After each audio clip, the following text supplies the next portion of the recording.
Hey friends, Mark Holmes here with my buddy Cowboy Joe Boo, and as always, thank you guys for watching, commenting, and subscribing to the Joe Boo Sports Report. Without you guys, this literally does not work. Let's get open for business and let's wake up the football gods. Wake up, guys. Lord knows we need you guys now. We need something to change what's going on with our Dallas Cowboys. Um, Clarence Hill was on the radio today and said don't discount the idea of Jason Garrett being fired in the bye week if the Cowboys lose. And I've said that myself because I think if you get to the point of the expectations of this season, much like the expectations of Wade Phillips, remember when we were going into that season, the talk was the Dallas Cowboys could be the first team to host the Super Bowl and play it. And that season went off the rails, 1-7. The team just, for whatever reason, just imploded. You know, they were a playoff team the year before. They looked real good, and all of a sudden, straight down the toilet. And in came Jason Garrett as the head coach after being the offensive coordinator for 2 years. So he was part of the staff that ended up coaching that S sandwich, so to speak. I'm trying to watch my language. I apologize, Joseph, if you watched the live stream earlier. I'm sorry.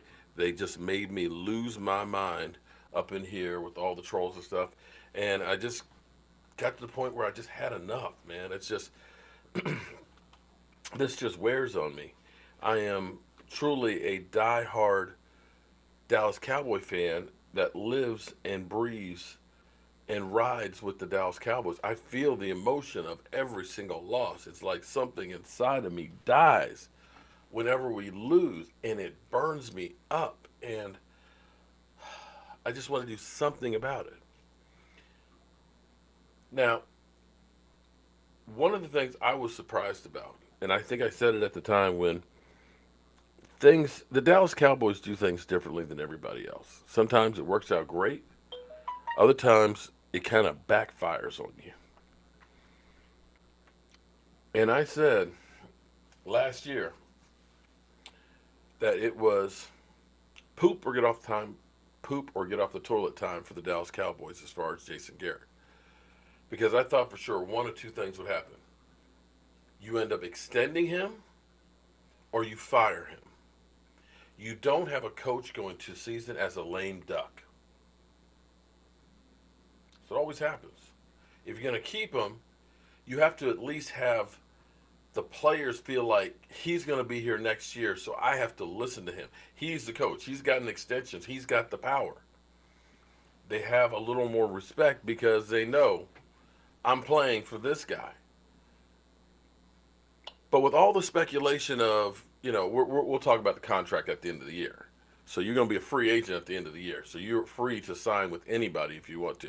So if you do really good, you might say, you know what, Jerry, I'm going to leave this on a good note while I'm, the getting's good, and I'm going to go coach, somebody else that will let me do what I want to do. I've had enough of you meddling.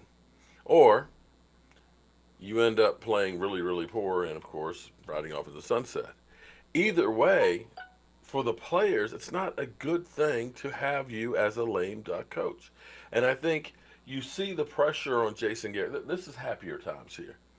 But when you looked at him last week and you've looked at him throughout the course of the season, you can see that pressure that's on there. And when you're under too much pressure, some people thrive on it and perform. Others wilt under the pressure. And I think when you start looking at some of these calls, like, the 2-point conversion and stuff, I think Jason Garrett is sweating out. And I think Jason Garrett is kind of like, he's believing in Kellen Moore to a point, but he's not quite there. It's like, if I'm going to lose my job, I'm going to lose it making the calls. And you'll remember after 8-8, 8-8, and 8-8, they took away the play calling from him. We had Bill Callahan that was calling the plays. And then we had Scott Linehan calling the plays. So Jason Garrett hasn't been really the play caller. And having a young guy, having Kellen Moore, a guy he just recently coached, it's going to be hard for him to turn over all of that to him, knowing even that he hasn't been calling plays in a long time. And so that's where I think this pressure has not done the Cowboys or Jason Garrett any good. Because in the back of your mind, you keep thinking that if I mess up here, then I'm going to lose my job. My job is on the line every game, every week. It's an audition for me, and you have to worry if you're Jason Garrett, and you got enough to worry about with who's going to be on the field.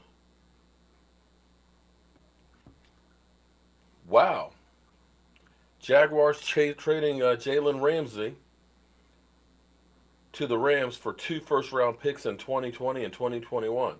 Wow, and a fourth-round pick in 2021. Wow, that is a boatload. Okay, so they're trying to save their season.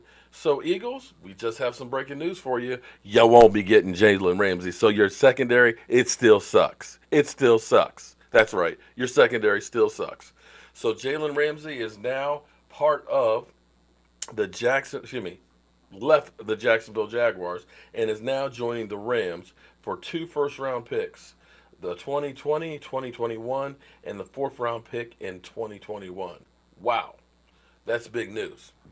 But I think that has truly hurt Jason Garrett, and I think it's made it much harder for him to coach under the circumstances. If you knew that, okay, my job's not on the line, let me go ahead and give this guy some room to make those calls and things, you're a little more relaxed. But I think right now he's just uptight, and when he's uptight, it's kind of like it seems when we get in the playoffs that his rear end gets like this. You know what I'm saying? It gets like this, just really, really tight. And that's when you make mistakes. And also on the other side of the fence, too, I think not getting Dak Prescott's deal done when you see Carson Wentz get his. Knowing that Carson Wentz, you had another year. Knowing that you had another year with Jalen Ramsey. Um, excuse me, Jalen Ramsey. Jared Goff. Here it is, you're in the last year of Dak Prescott's, and you're still not believing in him. He's giving you everything for 3 years. You got to think that you're going to be creating some bad blood in there because, here it is, Dak is taking shots, and this is where I'm going to pull up one of my favorite movies, and I need to pull this clip out. But Glory, Denzel Washington.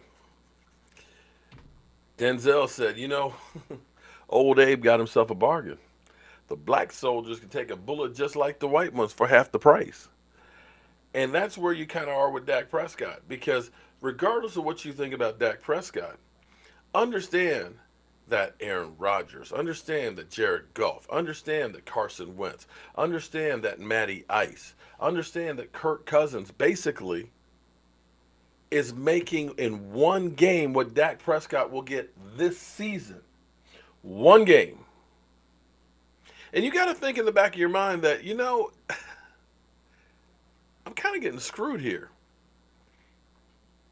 I'm taking all the blame. You don't believe in me. And that creates bad blood. So the Dallas Cowboys, they do things a little differently. A lot different than most people. I don't know what else to say, but I think some of the problems we have are of our own creation. Sometimes you can be penny wise and pound foolish. We look at DeMarcus Lawrence. After the first year, and of course everybody says, well, you shouldn't have paid him. Well, he's got 2.5 sacks. Literally, he had no off season. He couldn't lift weights with that shoulder. He couldn't work out really like he should. And you came to training camp and started practicing the last week. You're not getting in shape. It's going to take time to get in shape, and you don't really have time to practice, which is why you've got 2.5 sacks. Had the Cowboys gotten this thing done the year before, would have cost them a lot less money. And you wouldn't be dealing with him coming into camp, coming off an injury. That's of the Cowboys' own doing. And this situation with Dak Prescott had you done this thing early in the offseason, he'd been paid at a lot lower rate, been happy, and we wouldn't have this cloud hanging over our head. So we need to, well, it's too late. It's too late on all this stuff. Right now, Jason Garrett, we know he won't be back next year. That's the bottom line. So again, Clarence Hill is reporting that, or at least saying, don't count out. And again, you can take that however you want to. I have to think that if we get embarrassed against the Eagles, that will be the last straw going into the bye week. So we'll have to wait and see. And again, Jalen Ramsey has been traded to from the Jaguars to the Rams. Wow, for 2 number ones and a fourth. All right, guys, I'll see you soon.